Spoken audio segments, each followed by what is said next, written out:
11페이지 정도 되겠습니다.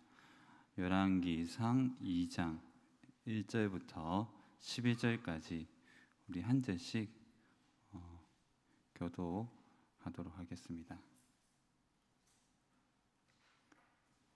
1절입니다. 다윗이 죽을 날이 임박함에 그의 아들 솔로몬에게 명령하여 이르되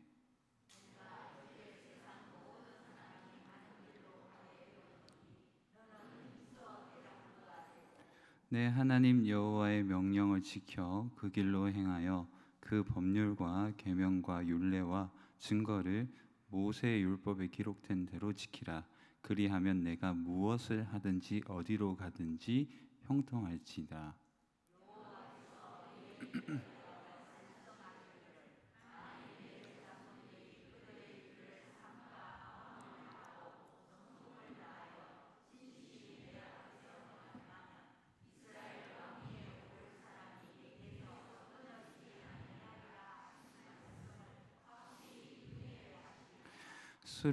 수루야의 아들 요압이 내게 행한 일 곧 이스라엘 군대의 두 사령관 넬의 아들 아브넬과 예델의 아들 아마샤에게 행한 일을 내가 알거니와 그가 그들을 죽여 태평시대 전쟁의 피를 흘리고 전쟁의 피를 자기 허리에 띤 띠와 발에 신은 신에 붙였으니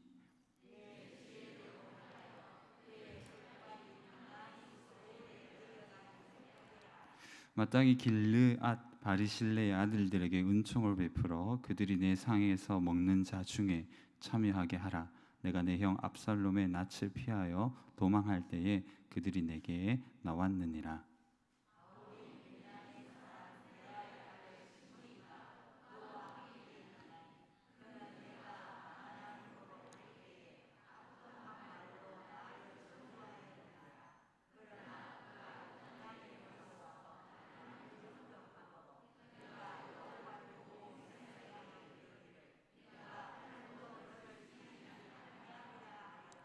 그러나 그를 무죄한 자로 여기지 말지어다. 너는 지혜 있는 사람이므로 그에게 행할 일을 알지니 그의 백발이 피 가운데 수월에 내려가게 하라.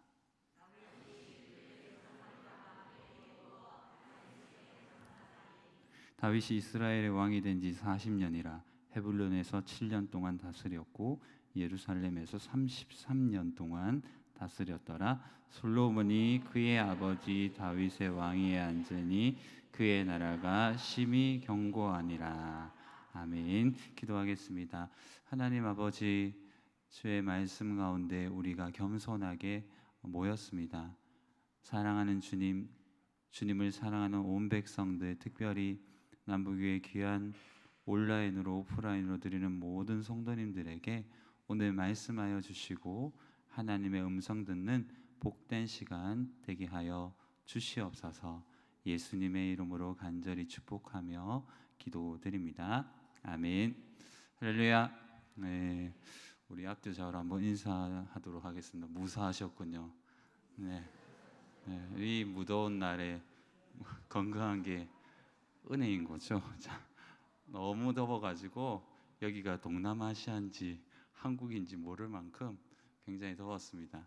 여러분 예전이 아니죠. 몇 주 전에 라이브 방송 때 한번 부탁드렸는데 올 여름이 가기 전에 꼭 소중한 가족들과 또 지인들과 또 소중한 추억을 만드시기를 부탁드립니다.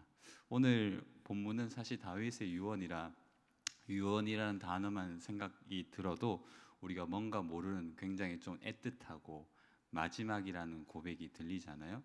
시간은 사실 우리의 것이 아니고 결국 우리의 주어진 시간이라는 것은 현재밖에 없거든요. 그렇기 때문에 오늘 당장 마지막 날처럼 살기는 어려워요. 이게 시의 고백이기도 하고 우리가 문학적으로는 고백하지만 항상 우리는 내일이 있을 거라고 생각을 하거든요. 하지만 분명한 사실은 내일은 우리의 시간이 아니기 때문에 항상 현재에 충실하고 행복하고 감사하고 모든 일에 그 하루에 온전하기를 주님의 이름으로 축복합니다. 그래서 여름날에 여러분 소중한 추억을 많이 만드셔야 됩니다. 이 무더운 날이라면 기억이 되는 추억이라고 한다면 예전에 지뢰 가기 전에, 김천에서 지뢰 가기 전에 구성내과라고 있었습니다.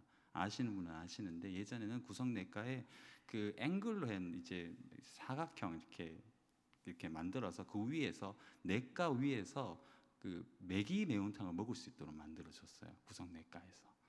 그때 부모님과 한 번씩 이렇게 무더운 밤에 매기 매운탕을 먹었던, 그 찬 그 구성내과에 발을 담그고 매기 매운탕을 먹었던 추억이 설교하기 전에 딱 생각이 나더라고요.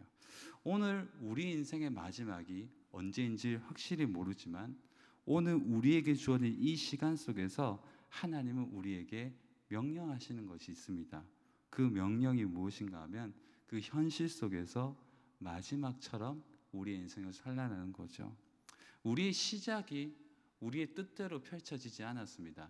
누구나 어느 시간 어느 정점에서 이 자리에 있고자 했던 사람이 없을 만큼, 또한 우리의 마지막도 어떤 상황에서 어떻게 일어날지 모르죠. 그래서 오늘 하나님의 시간 속으로 들어가는 은혜가 우리에게 있어야 됩니다. 하나님의 시간 속으로 들어가는 인생이 바로 영원한 삶을 살 수 있기 때문인 거죠. 그래서 마지막은 하나님의 곁에 있을 때에만 갑자기 찾아오지 않고 준비되며 온전히 맞이할 수 있는 선물이 된다는 것을 오늘 본문에서 느낄 수가 있는 겁니다. 다윗은 자신의 마지막을 분명히 통찰한 것 같아요. 2장 1절에 보면 다윗이 죽을 날이 임박함에 그의 아들 솔로몬에게 명령하여 이르되, 그는 그의 죽음을 직감합니다. 여러분, 나이가 들면 하늘과 통한다고 하죠. 그게 뭐 옛날 속담이기도 하고 현실이기도 해요. 그래서 죽을 날을 스스로 알게 되죠. 그래서 고래도, 여러분, 우주보다 우리는 바다를 모르고 고래에 대해서 연구된 결과가 우주보다 모릅니다. 고래는 우리가 알 수 없는 방식으로 자기의 무덤을 찾아가서 마지막에 그 무덤에 죽어요. 고래의 종류 중에 한 종류는. 그래서 어떤 부분에서 우리는 하나님의 곁에 있을 때에만, 왜냐, 하나님은 영원하신 분이시기 때문에 하나님과 더불어 함께하는, 동행하는 사람만이 누릴 수 있는 것이 뭐냐 하면, 시작은 어떻게 주어지든지 간에 우리가 은혜로 받아들여야 됩니다. 여러분들이 미국에 태어났으면 좋았겠지만 미국에 태어나지 않은 것을 감사하시기를 주님의 이름으로 부탁합니다. 아무도 감사하지 않겠지만 거기 총도 많이 쏘고 마약도 많고 힘든, 물론 좋은 것도 진짜 많은 나라지만 어떤 시작은 우리가 선택할 수 없었잖아요. 그렇다면 시작은 구원받은 주님의 백성으로 은혜로 받으시기를 바랍니다. 그럼 마지막을 우리가 선택할 수 있어요. 마지막은 하나님과 동행하는 사람은 그 마지막을 선물로 맞이할 수 있습니다. 여러분들의 마지막은 여러분들이 선택할 수 있어요. 왜냐? 지금 여러분들이 살아있기 때문인 거죠. 그래서 마르틴 루터는 이런 고백을 한 적이 있습니다. 암, 독서, 사색이 아니라 죽음, 저주가 신학자를 만든다. 여러분, 루터를 만든 건 연구가 아니에요. 칼빈은 루터보다 창의성이 떨어지고 천재가 떨어져요. 루터는 천재적이고 창의성이 있어. 유럽의 개혁신학에서 연구되어진 결과는 사실 칼빈보다 루터가 더 유명합니다. 그런데 칼빈과 루터의 핵심 키워드가 뭐냐면, 두 사람 다 죽음의 공포에 부닥겼고 죽음의 공포를 이겨내서 회심한 사람이에요. 루터는 우리가 잘 알다시피 낙마하여 말에 떨어져 그 번개를 고통스럽게 경험하면서 자신의 실존에서 고백하고 회심을 했고, 이후에 연구로 말씀으로. 칼빈은 아버지가 어릴 때 죽고 자신의 친구가 죽고 자기가 도망가 프랑스에서 유럽으로 도망하면서 죽음의 공포를 맞이하면서 어느 순간 어느 정점에서 회심하여 기독교 강요를 쓰는 겁니다. 죽음에 대한 인식이 인간을 바뀌는 거예요. 그래서 여러분 꼭 기억하시기를 바랍니다. 같이 한번 따라해 볼까요? 내일 나도 죽을 수 있다. 맞아요. 그런 생각이 비장한 생각 같지만, 그러면 인생에서 조금 대범할 수가 있는 거죠. 소인배가 아니라. 물론 이렇게 얘기하는 저도 소인배가 되어서 더우면 막 짜증이 나고 그렇게 하겠지만, 여러분 분명히 기억해야 됩니다. 다윗이 자기의 죽을 날이 임박하니 그에게 마지막 하고 싶었던 이야기를 솔로몬에게 하는 거죠. 오늘 본문을 읽어보면 두 가지 파트로 되어 있습니다. 마지막 유언이 두 부분으로 나와 있어요. 근데 이 두 부분 전체가 사실은 여호수아 1장 19절과 닮아 있습니다. 여러분 오늘 2장 1절부터 9절까지 읽어보시고 나중에 집에서 여호수아 1장 1절부터 9절을 읽어보면 똑같은 맥락에서 신학자의 연구되어진 결과처럼 비슷한 맥락에서 읽을 수 있어요. 여호수아는 약속의 땅을 들어가 정복하고 얻기 위해서 하나님의 명령과 약속을 받고 여호수아는 가나안 땅으로 입성하고 전쟁을 이기고 승리하기 위해서 먼저 하나님의 언약을 받아들이고 시작하고, 그 다윗은 이루어진 이 모든 일들, 이루어야 될 성전의 건축, 이 모든 이루었고 이루어야 할 지켜야 할 일들을 위하여 솔로몬에게 명령과 약속된 축복을 가르쳐 주는 겁니다. 두 가지가 다 비슷한 게요, 신학적으로. 이것을 가지고 오늘 본문을 해석을 해야 됩니다. 여러분, 다윗은 오늘 회개의 선물로서 얻은 솔로몬에게 두 가지의 방식으로 하나님 앞에서 유언을 하고 솔로몬에게 유언을 해요. 1절부터 4절은 유일한 방식이에요. 1절부터 4절이 자신이 받은 하나님의 은혜의 선물인 이 왕국, 그리고 물려주고 영원토록 물려주어야 할 하나님의 백성과 하나님의 나라인 기업을 다스릴 수 있는 유일한 방식이 1절과 4절입니다. 그리고 다음에 5절부터 마지막 절은 그 현재적 국가를 지속적이게 지혜롭게 성취하고 이끌어가기 위해서 현실에서 해결해야 할, 지혜롭게 판단해야 될 일들에 대한 해석이에요. 먼저가 제일 중요해요. 여러분, 가장 중요한 건, 가장 중요하기 때문에 먼저 나오기도 하지만 가장 중요한 건 변하지 않기 때문에 중요한 겁니다. 인생에서 변하지 않는 것과 변하는 것이 있어요. 돈은 변하지 않는 것처럼 보이지만 돈은 변해요. 사람은 변하는 것처럼 보이지만 사람은 변하지 않아요. 왜냐? 사람은 사람이기 때문인 거죠. 돈이 사람을 변화시키는 거지 사람이 돈을 변화시키는 것이 아니에요. 여러분, 오늘 다윗의 3절의 고백대로 변하지 않는 영원한 방식으로 솔로몬, 너가 왕국을 이끌어야 된다, 유지해야 된다고 얘기를 합니다. 이 방식이 뭐냐 하면 이 3절과 4절을 읽어보면, 특별히 3절을 읽어보면 두 가지라고 표현할 수 있어요. 자막이 나오겠지만 3절의 고백대로 하나님이 원하시는 생활 방식과 모세의 율법의 다양한 요소를 어떻게 꾸준히 지키라는 조언입니다.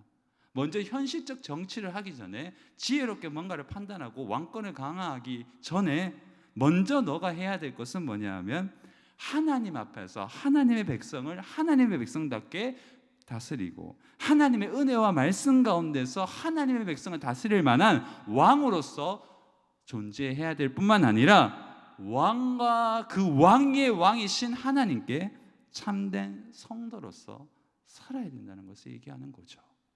이것이 가장 중요한 겁니다. 우리가 우리의 소중한 것을 지키기 위해서는 은사와 재능과 능력과 현실적인 재능과 필요가 있어야 되겠지만 그 위에 기름 부으심과 하나님의 은혜가 없다면 이 모든 것은 사라지는 것이 되는 거죠. 먼저 하나님께 받아야 될 것은, 같이 한번 따라해 보도록 하겠습니다. 하나님의 은혜. 맞아요. 우리에게는 율법을 지키고 생활 방식과, 우리로 말해서는 하나님의 계명을 지키고 하나님을 사랑하고 성경과 동행하는 삶이 필요한 거죠. 이것을 먼저 강화하고 확증해야만 우리 인생의 남은 역할들을 감당할 수 있겠다는 것을 다윗은 얘기하고 있는 거죠. 그 중심에 남자답게 강하고 의연하게 지키라고 얘기합니다. 이전에 한번 이 대장부라는 단어를 제가 대예배 때 한번 설명을 해드렸는데, 이걸 다른 방식으로 또 다르게 해석을 하면, 직역하면 남자답게 행하라는 거예요. 한마디로 남자가 뭘까요? 강하고 의연하고 무던하고 무식할 정도로 앞만 바라보는 의연하고 강력한 의지를 가지고 이것을 지키라고 하는 겁니다. 여러분, 주의 말씀은 뒤돌아보지 않아야 됩니다.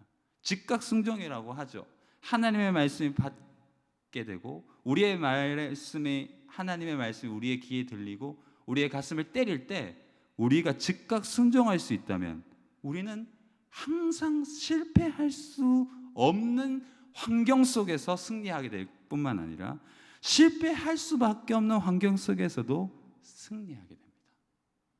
사도 바울을 보십시오. 로마로 가기 위해서 배가 자초돼서 한 섬에 떨어졌는데 불을 피우다가 독사가 물어서 뱀에 물려서 죽어야 되는데 안 죽어요. 그게 역지사지의 능력이 펼쳐져 가지고 그 모든 부족을 이끄는 그 사람을 치유하면서 웅성한 대접을 받고 모든 사람들, 감옥의 간수와 군대 장관들을 감동시켜 로마로 향하게 되는 거죠. 어떤 조건에 있는지가 아니라 그가 어떤 사람인지가 중요합니다. 여러분들이 어떤 존재로 그곳에 있는지가 중요한 거죠. 오늘 본문은 다윗의 유언으로 첫 번째를 이렇게 시작합니다. 순종의 삶을 살고 생활 방식을 모세의 율법에 당한 요소를 꾸준히 지키라고 하죠. 그리고 그 결과로 순종의 삶을 살게 된다면 두 가지를 약속합니다. 이 자막으로도 나오겠지만 한번 읽어볼까요? 시작. 네, 다윗은 자기 인생을 끝마치면서 솔로몬에게 너가 만약에 나처럼 나의 실수를 다 하지 않고 내가 가졌던 선한 행동과 열심과 너에게 물려진 이 모든 재산을 다 쓸어 퍼부어서 성전을 만들어야 되는데 이 모든 도면을 보고 네가 다 하면, 이게 다 전제되어 있는 이야기예요. 사실은 다윗이 여긴 다 얘기하지 않지만, 그런데 하면 형통하고 너의 가문과 우리의 가문이, 다윗 가문이 그 안에서 뭘 누린다? 기쁨을 누린다고 얘기하는 겁니다. 자, 여기서 가장 중요한 것이 뭐냐면 너의 왕이 영원할 것, 왕권이 영원할, 이런 얘기도 있겠지만 여기에서 중요한 것이 지속적인 기쁨입니다. 인생의 가장 중요한 것은요, 물질이기도 해요, 건강이기도 해요, 삶의 긴 여정이기도 하고 가족이기도 하고 많은 것이 있어요. 근데 그 속에서 우리가 참된 기쁨과 평안을 누리지 못한다면 인생이 길수록 어떻게 될까요? 불행합니다. 긴 인생이 행복한 인생이 아니라 데이비드 브레이너드의 고백대로 주님, 소명을 다하다가 죽게 하옵소서. 내 소명이 다하는 날까지 기쁨으로 사는 것이 중요합니다. 오늘 다윗은 그 기쁨을 확증하는 거죠. 여기서 우리는 다시 한번 좀 고민해 봐야 됩니다. 원래 본문은 이렇고 쉽게 해석되어질 수 있는 틀이 있어요. 뒤에 나오겠지만, 근데 주의 깊게 봐야 할 것은 다윗의 영원한 소금 언약입니다. 여러분들이 잘 알듯이 다윗은 그 언약을 하나님의 성전을 만들고 싶다는 그 깊은 신앙 속에서 하나님께 영원한 언약을 받습니다. 나단 선지자를 통해서 그 솔로몬에게 유언을 한 그의 이야기의 고백 전에 그가 받은 영원한 언약은 분명히 솔로몬도 알고 있고 독자인 우리도 알고 있어요. 그 사무엘하 7장 14절과 16절이 그 영원한 소금 언약, 영원한 언약이거든요. 사무엘하 7장 14절과 16절을 같이 한번 읽어볼까요? 읽겠습니다. 시작.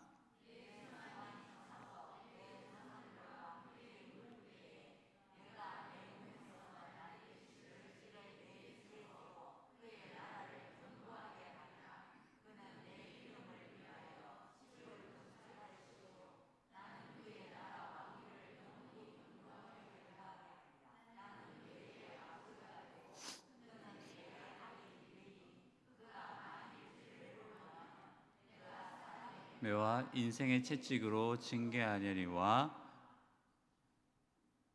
더 있지 않나요? 16절까지입니다. 이게 16절까지 맞나요?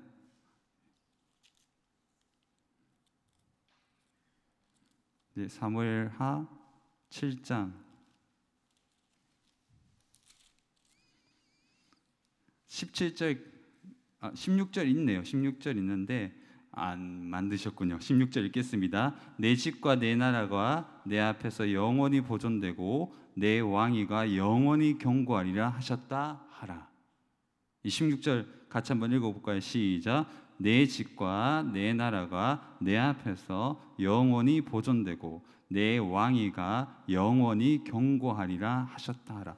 여기 보십시오. 영원을 약속합니다. 다윗이 성전에 대한 사모함으로 받은 놀라운 신탁이죠. 여러분, 이 이야기가 중요한 이유가 뭐냐 하면 마지막 유언으로 남길 때 솔로몬아, 어린 시절에 네가 이해했든 이해하지 않든 아버지 내가 너에게 얘기했지. 우리의 언약은 영원해. 네가 어떻게 살든지 우리는 영원할 거야. 이게 사실 비밀이잖아요. 가문의 드로이드인가 듣자로 시작한 영국의 가문은 구전으로만 자기들의 의학과 지식들을 전파했다고 하죠. 유명한 가문이거든요. 그런 것처럼 은밀하게 얘기할 수, 야, 네가 아무리 범죄해봐야 하나님이 우린 영원하게 약속했어. 그런 거죠. 다윗만이 알고 있는 것이 아니에요. 사실 다윗과 더불어 몇 분이 알 수 있겠죠. 확실한 건 영원한 언약을 다윗이 알고 있고 마지막에 그 영원한 언약을 약간 각색을 해요. 신학적으로 틀을 보면 조건적인 언약을 얘기하는 것 같아요. 다윗이 본문을 주도면밀하게 읽어보십시오. 만일 내 자손들이 그들의 길을 삼가 마음을 다하고 성공을 다, 만일 쭈쭈쭈쭈 각주 처리를 하잖아요. 사실 그게 어폐가 있지 않습니까? 14절과 16절에는 하나님이 다윗의 나라와 집이 영원할 것을 약속해요. 그리고 오늘 본문은 순종과 율법을 지킬 것을 약속해요. 충돌되는 것 같죠. 그런데 우리는 너무 구속사적인 성경을 읽고 너무 구약과 신약을 다 알고 있다는 눈으로 보니까, 목사님 이걸 모르십니까? 당연히 예수님에 대한 얘기 다 알죠. 그런데 여러분, 본문은 본문으로만 읽어야 됩니다. 그러면 굳이 뭐가 필요 있겠습니까? 구약 다 예수님으로 넘어가면 그만인 것이지. 그러니까 구속사적인 렌즈의 해석이 잘못하면 성경을 잘못 해석하게 될 수가 있는 거예요. 구약은 다 예수님의 그림자가 맞지만 구약들의 의미가 있어요. 그렇다면 왜 다윗은 영원한 언약을 알고 예수 그리스도의 조상이자 예수 그리스도의 그림자이고 그 영원한 언약은 예수로 말미암아 이루어져요. 하나님의 나라는 예수로 말미암아 구현이 돼요. 그렇지만 다윗은 영원한 언약을 받았으면서도 그 실제로 실현되는 예수의 언약이 있음에도 불구하고 왜 그렇게 조건적인 만약이라는 걸 걸고 순종과 율법을 말했을까요? 여기에 여러분이 성경을 묵상해야 된다는 굉장한 강력한 푸시를 받는 거예요. 여기서 우선 첫 번째, 사무엘하 7장 14절과 16절, 특별히 16절의 영원이라는 의미는 단어적으로 봤을 때 네가 어떤 일을 하더라도 영원토록 그것이 변하지 않을 것이다라는 의미가 아니에요. 확실한 게 히브리어로 열왕기상 9장 3절에도 똑같이 네가 성전을 건축했고 봉양하는데 영원히 내가 이 성전을 파괴시키지 않고 남게 할 거다. 근데 예루살렘 성전은 박살났거든요. 이 영원이라는 단어는 해석을 하면 영원토록 그곳에 있고 변하지 않는 약속이 아니라 이 영원은 해석의 갈래가 있어요. 다윗의 언약은 예수로 말미암아 구속사적인 의미로 완벽하게 실행이 돼요. 그러니 본문에서 한정하면 솔로몬에게 약속한 다윗의 유언의 언약은 뭐냐 하면 지속적이고, 여기서 각 자막이 나옵니다. 지속적이고 영원한 용서, 즉 회개하고 돌아온다면 영원토록 다시금 회복시켜 주시겠다는 의미입니다. 그걸 다윗은 강조하고 있는 거예요. 네가 나처럼 실패할 수 있고 네가 나처럼 더 많이 범죄할 수 있어도 만약 너가 영원토록 용서를 하시는 내가 경험한, 아버지가 경험한 용서의 하나님께 돌아온다면, 그래서 솔로몬에게 3번이나 나타나잖아요. 한 번만 나타나고 그만둘 수 있는데 저 같으면 2번 나타났을 때 회개했을 겁니다. 솔로몬 회개 안 하거든요. 영원토록 다시금 회복시켜 주시겠다는 그 의미입니다. 여기서 한번 진중하게 본문대로 보십시오. 들어가야 됩니다. 성경으로. 다윗은, 잘 들어보십시오. 다윗은 회개의 선물로 솔로몬을 받았어요. 밧세바를 취하고 낳은 아이는 죽었고 회개하여 낳은 솔로몬이 왕권을 받아서 왕 앞에 있어요. 왕의 왕 앞에 있어요. 그리고 그가 마지막으로 얘기하고 싶은 얘기가 뭘까요? 너도 나처럼 실수할 수 있겠지만 내가 사랑한 하나님은 너도 용서하실 것이다. 할렐루야! 이게 현실적으로 성경을 봐야 된다는 겁니다. 뚱 떨어져서 다윗의 언약이 여러분들과 무슨 의미가 있습니까? 예수 믿고 구원받은 것만 아니에요. 그 의미는, 여러분들의 그 언약의 의미는 내가 아무리 약하고 뒤에 나오고 내가 아무리 부족해도 하나님의 영원한 언약을 온전히 지키겠다는 그 하나님의 영원한 방식을 우리가 보게 되기 때문에 여러분들은 결코 실패하지 않는다는 겁니다. 우리는 실패할 수 있어도 하나님은 실패하지 않으십니다. 이게 우리의 언약이고 하나님이 우리에게 주신 참된 언약의 큰 의미죠. 두 번째로 다윗이 솔로몬에게 부탁한 조언은 아주 현실적인, 앞에 걸 기억해 보시고 오늘 이 예배 안에서는 우리가 기억을 할 수 있잖아요. 두 번째 현실적인 이 조언을 보면 공통점이 있습니다. 잘 보세요. 요압을 제거해요. 요압은 다윗 노년의 가장 비참한 시절, 다윗의 가장 비참한 모습을 알고 있는 사람이에요. 요압은 다윗조차도 어찌할 수 없어요. 그리고 여러분 성경에서 이 본문을 보면 굉장히 아이러니한 게 하나 느껴져야 됩니다. 요압을 이야기할 때 꼭 죽여야 된다, 솔로몬아, 이런 얘기예요. 무조건 이유를 불문하고 죽여야 된다는 얘기예요. 근데 저 같으면 야, 네 형, 이거 잘 보십시오. 요나단, 압살롬의 내 형 압살롬. 자, 얼마나 다윗이 압살롬을 아직도 기억하고 내 형 압살롬, 내 형 압살롬. 요압이 압살롬은 누가 죽였습니까? 요압이 죽였잖아요. 말을 하지 않는 이유는 비장한 겁니다. 종조가 수십 년의 시간을 칼을 갈고 말하지 않고 자기를 죽였던 그 군대 장관 같은 사람을 참으면서 밤에도 심장을 씹어 삼키고 싶었다고 얘기를 하잖아요. 종조가 참았잖아요. 그런 것처럼 요압의 이야기를 꺼내면서 성경에서는 압살롬 얘기를 하지 않지만 안 하는 게 오히려 비장한 게 느껴지는 겁니다. 어떤 신학적 고백대로 요압은 죽어야 되는데 여기에서 성경은 그 이야기를 개인적인 원한을 감추고 이제 공통점이 거기에 있어요. 또 한 사람, 여러분들이 아는 바르실레는 다윗이 가장 비참한 시절에 왕권을 빼앗기고 유리걸식하고 절망의 상황 속에서 자기를 보호해준 아주 따뜻한 사람이야. 그 아들들이 왕의 잔치에 참여하게 되고, 만약 시므이가 누굴까요? 왕을 저주한 사울 계통의 사람이에요. 그가 성경 본문을 읽으면 1000명을 끌어당길 수 있을 만큼 힘이 있는 사람이에요. 시므이가 그냥 보통 사람이 아닙니다. 성경에 거 보면. 그런데 그가 저주했어요. 다윗의 피를 뿌린 너야 저주받을지라, 다윗의 사울의 복수를 한 거다, 이렇게 막 저주를 하잖아요. 성경 읽어보면. 근데 그 저주가 오늘 세 사람의 키워드입니다. 두 사람은, 요압과 시므이는 잘못된 케이스로 다윗의 왕가에 반역한, 하나님의 나라에 반역한, 하나님의 백성을 모독하고 하나님의 은혜로운 백성을 저주하고 하나님의 나라를 공격하는 모든 대상에 대해서 하나님이 철저히 복수한다는 강력한 하나님의 의지와 은혜로운 일하심입니다. 할렐루야. 그리고 바르실레는 똑같은 맥락에서 동전의 양면인 거죠.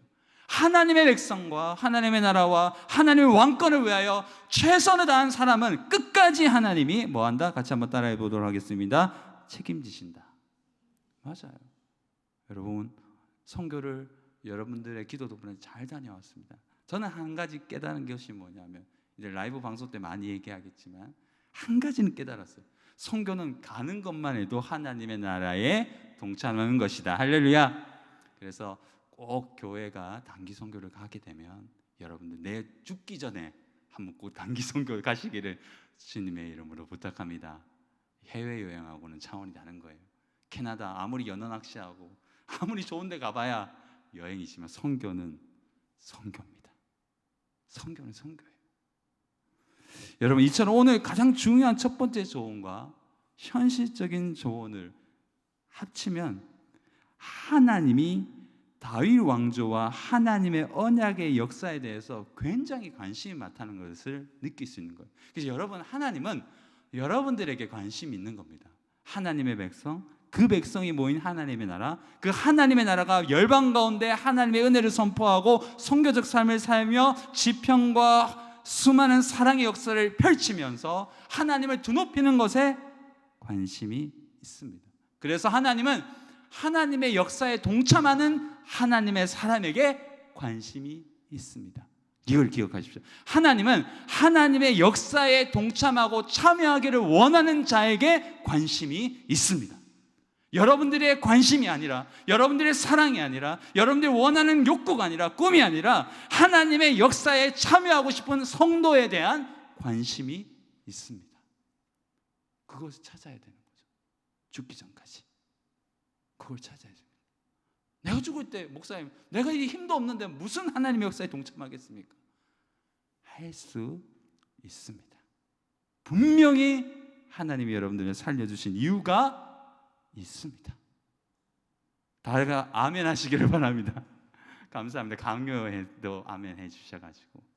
여러분, 하나님이 분명히 우리에게 관심이 있어요. 그걸 꼭 기억해야 돼요. 우리는 변두리에 내몰린 인생이 아니에요.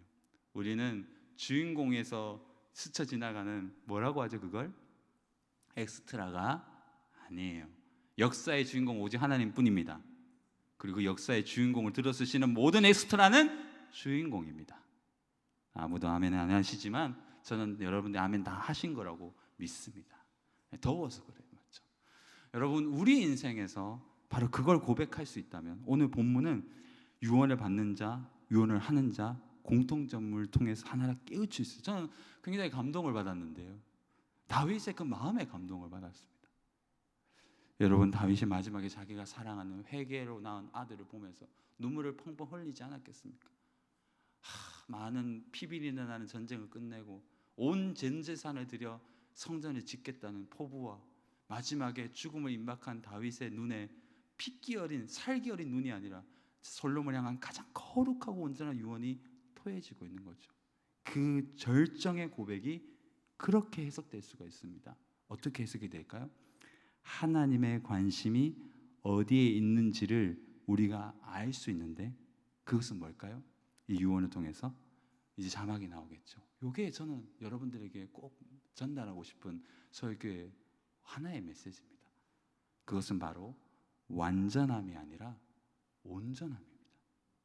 유언의 끝은, 다윗은 자신의 신앙을 총동원해서 모든 내용들, 신앙과 현실의 조합을 가지고 한마디로 다윗의 유언의 정점은 완전함이 아니라 온전함입니다.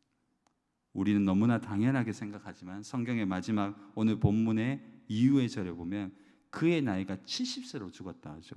왕이 된 지 30년, 7년을 헤브론, 7년 반 정도, 예루살렘에서 30년, 도합 70년입니다. 다윗이 70년을 살았어요. 왜 굳이 유언을 끝내고 70년을 살았다고 얘기할까요? 여러분들이 잘 아는 것처럼 이 7자는 완전 숫자고 70년은 희년입니다. 희년. 여러분, 여기에서 존중을 해야 돼요. 희년에 죽었어요. 모든 것이 새롭게 되고 안식하고 새롭게 되는, 모든 것이 생명이 움트는 희년에 다윗이 죽었습니다. 다윗은 부족함이 많았고 죄악이 있었어요. 그러나 그의 인생은 완전하다고 할 수는 없어요. 그의 인생은 부족했고 전율적인 고통도 있었습니다. 노년에 보면 실패가 많았고 우리가 봐서는 다윗이 아닌 것 같은 긴 그림자가 펼쳐졌어요. 그러나 여러분, 성경을 믿으십시오. 완전은 인간의 것이 아닙니다. 다윗도 완전하지 않았어요. 그러나 하나님 자신 안에서 최선을 다해서 자신의 모든 것을 드린 다윗은 완전하게 받으신 분 안에서 온전하고 완전했습니다. 우리 인생이 왜 완전할까요? 우리가 완전해서, 우리가 불법을 다 행해서, 우리가 다윗처럼 뛰어나서 교회의 모든 중직을 맡아서 모든 헌신을 다해서 모두가 존경하는 신앙인이라서 안과 밖이 똑같고 군자처럼 정말 착한 사람이라서 헌금을 많이 해서 아니에요. 우리의 온전하지 못한 것을 온전하게 받으시는 하나님이 있기 때문입니다. 할렐루야. 그렇기 때문에 우리 인생은 승리하는 겁니다. 우리가 아무리 부족해도 이 부족한 것을 하나님께 드리면 하나님은 온전하게 받아주십니다. 이게 신앙입니다. 우리가 아무리 부족해도, 우리는 아무리 쓰기 같은 헌신을 해도, 말이 좀 죄송하지 강했지만 우리의 인격과 우리의 신앙과 우리의 삶은 너저분해도 하나님이 그걸 받으세요. 잘했다 칭찬하는 정도 하세요. 다 씻어서 선물로 온전하다 말해주는 겁니다. 이게 제가 받은 유언의 은혜예요. 물론 신학적인 틀도 있지만 사랑하는 주님의 백성들을 향한 큰 사랑을 보십시오. 마지막에 여러분들이 하나님께 뭐라고 고백하고 싶습니까? 종조는 정약용을 참 좋아했거든요. 죽기 전에 편지를 써서 규장각에 현판을 다시 써야 되니까 유배지에서 있으니까 끌어올릴 때니까 비밀리 편지를 써요. 그러니까 정약용이 눈물을 흘리면서 나의 하늘이 나를 부르고 있으니 너무나 감격스럽다. 그 다음 날 종조가 죽죠. 그래서 자참 묘지명에 보면, 정약용이 쓴 묘지명에 보면 나는 두 하늘을 섬겼다. 정조라는 하늘과 천주 하나 하느님을 섬겼다 얘기를 하죠. 죽을 때 무엇이라고 고백하고 듣고 싶으십니까? 내가 잘했는 거, 나 진짜 잘했는데 뭐 하나님 이거 대단하죠? 아니에요. 우리가 아무리 대단한 일을 했어도 하나님이 받으시지 않으면 아무것도 아닌 겁니다. 그래서 양, 염소에 비유하시죠. 여러분, 반대로 생각했을 때 우리가 온전하지 않아도 소명을 다하는 날까지 하나님을 위하여 살아간다면 여러분들의 인생은 보람되고 값지고 아름다운 인생이 될 줄 믿습니다. 오늘 집에 돌아가고 내일 사시면서 꼭 올여름이 지나기까지 여러분들의 사랑하는 자녀들이나 손자, 손녀들에게, 친척들에게, 가족에게 평생에 잊지 못할 추억을 만드십시오. 후회하지 않도록. 기도하겠습니다. 하나님 아버지, 다윗은 후회하지 않도록 자신의 마지막 가장 심장 속에 있었던 이야기를 꺼내어 솔로몬에게 얘기합니다. 솔로몬아, 내가 많은 범죄를 저질렀지만 솔로몬아, 하나님이 날 용서하셨다. 이것이 영원한 언약이고 너를 향한 사랑이다. 내가 아무리 부족했어도 하나님은 나를 받으셨고 지금까지 살게 하시고 너가 보듯이 이 다윗 왕조는 영원할 것이다. 솔로몬아, 제가 부탁하는데 하나님을 사랑해라. 하나님을 사랑해라. 하나님을 사랑해라. 오늘 그 말씀이 우리에게 응하기를, 우리에게 응답되기를 간절히 기도하게 됩니다. 하나님 아버지, 오늘 이 설교를 들은 저나 우리 모두가 하나님 앞에 영원토록 살게 하여 주옵소서. 예수님의 이름으로 간절히 기도드립니다. 아멘.